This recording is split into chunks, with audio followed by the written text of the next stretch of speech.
Hello students, myself Srimati Ranjana Bhandare, Assistant Professor, Department of Mathematics, Government First Grade College, Hulkoti.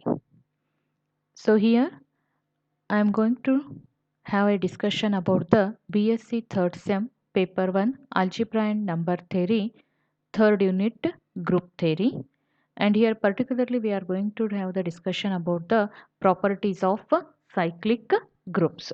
So in the last session already we have studied the what is cyclic groups and some of the basic properties. This is the continuation of the last session. First theorem, prove that every subgroup of a cyclic group is cyclic. Proof follows like this. Let G be a cyclic group generated by A and H be a subgroup of the group G. Since H is a subgroup of G, it implies that H is also subset of G. Therefore, H will contain the integral powers of A like A raised to S, and A raised to S belongs to H implies, as H is a group, subgroup, which implies that A raised to minus S, that is the inverse elements, also belongs to the subgroup H. We have to show that H is a cyclic group. Let A raised to M belongs to H, where M is the least positive integer. To prove that H is cyclic, we have to show that H contains elements of the type A raised to M whole raised to Q. Let A raised to S belongs to H, where S is greater than M. By division algorithm, S can be written as S is equal to M into Q plus R, where 0 is less than or equal to R and R is less than M. So therefore, A raised to S is equal to A raised to M into Q plus R, that we can write it as A raised to M into Q into A raised to R. Now, A raised to M belongs to H implies A raised to M whole raised to Q also belongs to H by the closure law. So, which implies that A raised to M into Q belongs to H. So, as H is a group, as H is a subgroup, we can say that its inverse, that is A raised to minus M into Q, also belongs to H. Now, A raised to S belongs to H and A raised to minus M into Q belongs to H implies A raised to S into A raised to M into Q belongs to H, which implies A raised to S minus M into Q belongs to H. So which implies A raised to R belongs to H. But R is less than M, and hence it contradicts the fact that M is the least positive integer such that A raised to M belongs to H. Therefore, R must be equal to 0. Hence, we can say that S is equal to M into Q, which implies A raised to S is equal to A raised to M into Q, and that we can write it as A raised to M whole raised to Q. But A raised to S belongs to H is arbitrary. Thus, every element of H can be expressed in the form A raised to M whole raised to Q, where Q is an integer.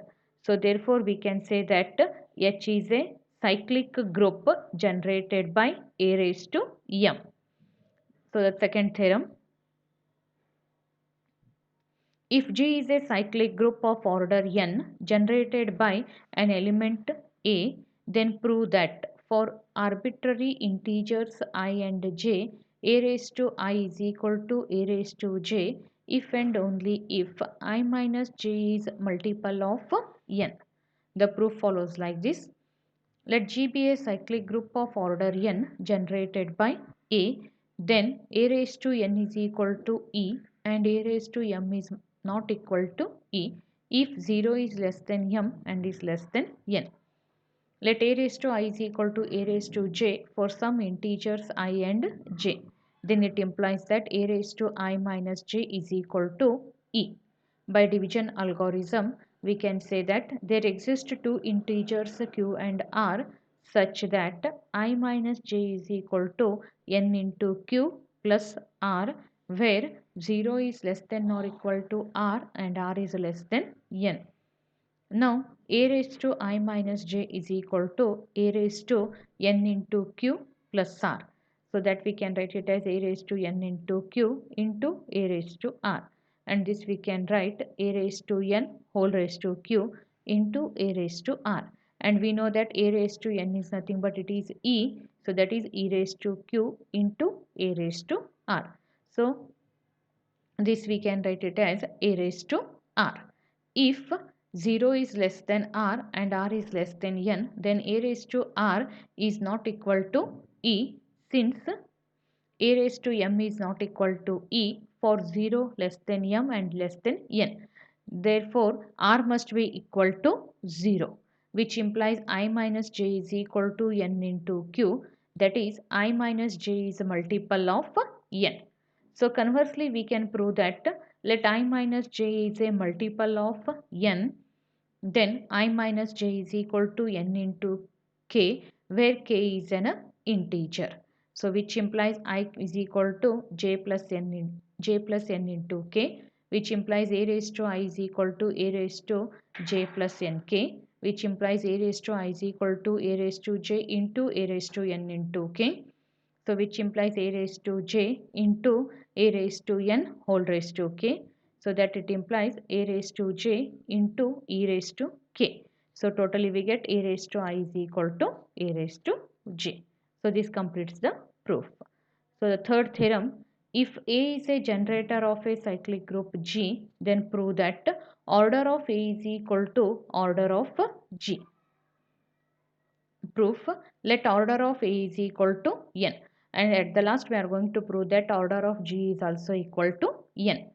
So now we have considered that order of A is equal to n, so which implies that n is the least positive integer such that A raised to n is equal to e, where e is the identity element. So n should be the least, n is the least for such that A raised to n is equal to e. Consider the subgroup H of a group G generated by the element A. So that is H, we can write it as a set containing the element A square, A cube, so on up to A raised to n minus 1, A raised to n, so that is equal to E.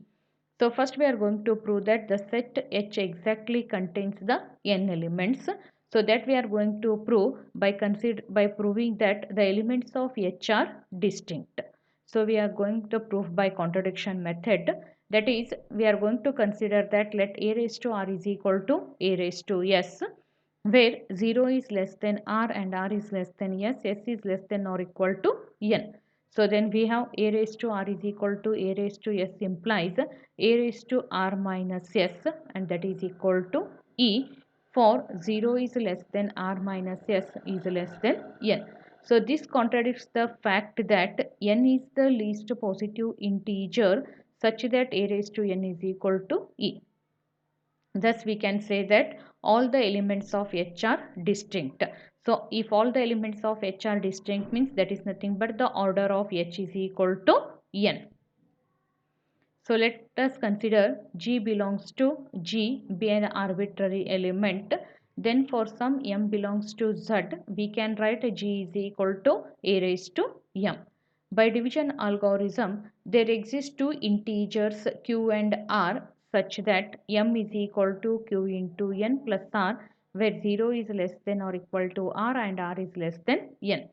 So now consider G is equal to a raised to m. That means we can write G is equal to a raised to q into n plus r. So then we can write G is equal to a raised to qn into a raised to r. So that we can write a raised to n whole raised to q into a raised to r, and a raised to n is nothing but e raised to q into e raised to a raised to r, because a raised to n is nothing but e. So we get G is equal to a raised to r. Since r is less than n, the element a raised to r belongs to h implies G belongs to h. So thus we can say that for all G belongs to G, G belongs to h. So therefore G is subset of h. But we know that h is always a subset of G. So hence we can say that both the sets are equal. That is G is equal to H.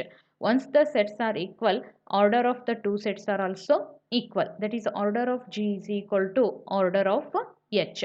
And we know that order of G is nothing but it is order of H. Then order of G is nothing. Order of H is nothing but it is N. And hence we can say that order of G is equal to order of A. So this completes the proof. So next one, similarly we can prove this theorem also. If G be a cyclic group of order n generated by A, then prove that A raised to m generates G if and only if m and n are relatively prime numbers. So examples on these properties. If G is a group and for all A belongs to G, A square is equal to E, then prove that G is an abelian group. So consider for all A and B belongs to G, we know that by closure property AB belongs to G. And then if AB belongs to G means consider AB square, that is AB whole square is equal to E, because it is given that A square is equal to E for all A belongs to G. So we can write this AB whole square is equal to E into E, because V is the identity element. And then AB whole square is equal to E is nothing but it is A square, and this I will consider it as a B square, because A square is equal to E for all A belongs to G. And similarly B belongs to G means we have B square should be equal to E. So this AB square, AB whole square, we can write it as AB into AB, and this A square means we can write it as A into A, and this B square is nothing but B into B. So now using the associative law, so we can write it as A into, this is B into AB, and here we can club the terms like this, A into B into B. So by left cancellation law, we can cancel these two A's, so that we are left with B into AB, A into B into B. And then by again closure property, we can club the elements like this, that is B into A into B. And here we can club A into B, and this is B. And again by right cancellation law, we can cancel these two B's, so that we are left with BA is equal to AB. And we know that if BA is equal to AB, then the given group G is an abelian group. Example 2. Show that a cyclic group of order n has pi of n generators, where pi of n denotes the number of positive integers less than n and relatively prime to n. So similarly we can prove these two examples also. That is example 3 is, if a group G is of even order, then show that there exists an element A belongs to G where A is not equal to E, such that A square is equal to E. Another example, prove that a group of order 4 is abelian. And for this one, we have the following references. Thank you, students.